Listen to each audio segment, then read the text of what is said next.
Okay, welcome back to our learning of Pirkei Avot, ethics of our fathers. That is wisdom passed through the generations, and we're going through what's called the zugot, which are pairs of rabbis who are complementing each other on the same topic. So if you're paying attention, the first rabbi of each pair gives a positive message that is relevant to your service and life and how to better that process. And the other one, the latter of the pair, is giving advice on how to avoid transgression and how to avoid from slipping into bad habits and negative pathways.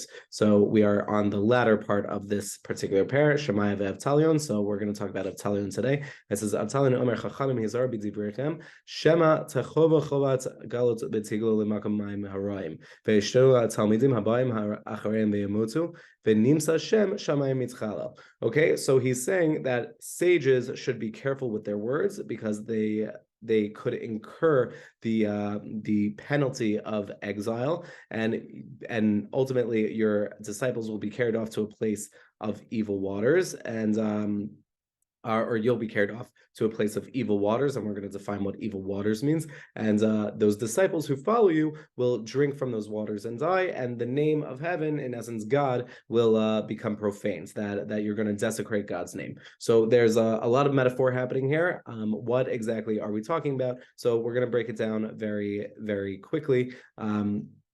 Firstly, this idea of being careful with our words. Judaism is so stringent on this very concept that when we talk about others or when we talk about ideas, we're always citing the people who said them. As you see, all of Pirkei Avot is like that. We talk about who said what and who they learned it from, right? And even you'll see most Torah scholars, or when you're listening to a Torah lesson, they will always quote where they get ideas from, because that is how our tradition works, that we're showing we're not making things up. Rather, there is significant foundation for the ideas that we're giving over. And in general, it's an amazing life lesson. If you ever hear something, you should always verify the source, right? Because one flippant remark can change your perspective on everything, and people can ultimately follow a very dangerous path if they misinterpret it or if they get the idea wrong entirely. So first and foremost is that we should be careful with our words.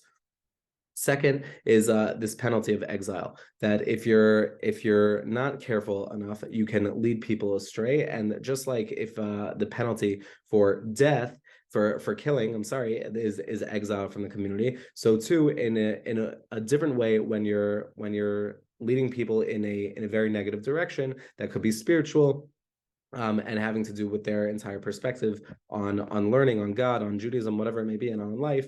If you do that in a way that might not be physically killing, but you might be killing them in other ways, so too you'll incur exile as well, and you'll be carried off to this place of evil waters. So if you're following the logic here, if the people who are morally corrupt, if those who are not careful with their words and are spreading things that aren't true are all put in exile, you're going to find that exile is full of heretics. It's full of awful people who don't have this level of morality. So if you're surrounded by those people, as we discussed before, you become like the people you're surrounded by, and you will come to drink this water, the immorality that flows like water, and you'll come to die. You'll be completely consumed by it, and by that way, if your students go through that and people are going to look at them and say, look what happens to Torah scholars, they become so immoral, and they won't become a good face for what we stand for, a good face for the values that we care so much about. So that is it's a lot to unpack in this particular Mishnah, but overall, if we're not careful with our words, it leads to the entire denigration